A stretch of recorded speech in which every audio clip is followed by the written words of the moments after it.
order tayo. Fake order yan. Ay, hindi pala fake order niya. Nag-order yung pinsan ko yan. Yan lang, isa lang. Titipid ako eh.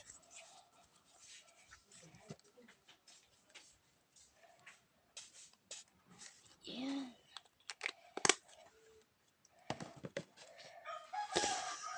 Sorry guys kung nag-ano ako. Sipon. So, ang ano niya is for 20 pesos. 20 pesos. Yan. Ang bibigay niya, ibibigay ko sa kanya ito.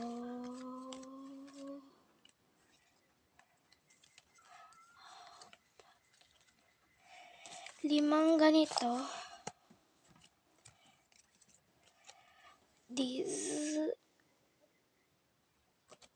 Ito siya.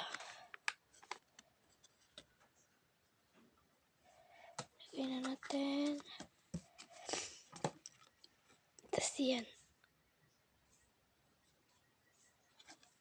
Yan. Iba-iba sila guys. Yan.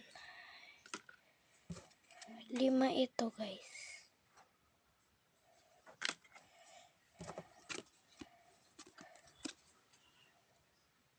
Yan.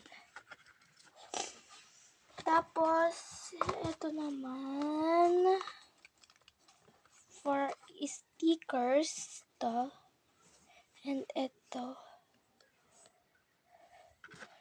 Ay, ko na siya. Yan.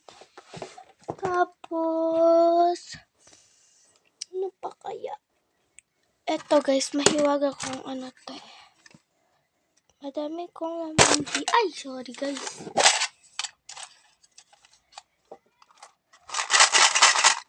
Pero, tabigay ko sa kanya to.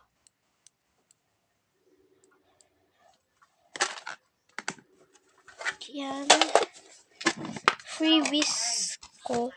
Sorry ko. Tapos, ito na lang siguro guys. Sorry guys kung maingay. Yan ay. Yan, tapos, ito.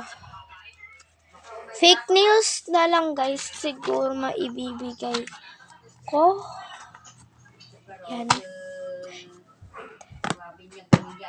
Bye-bye guys. Bye. I-deliver ko na ito mamaya. Bye-bye. Ito para kung gusto nyo comment below kung fake order ba or real order. Bye-bye. Comment na lang kayo. Huwag kalimutan nyo mag-follow and like, guys. Okay? Bye-bye.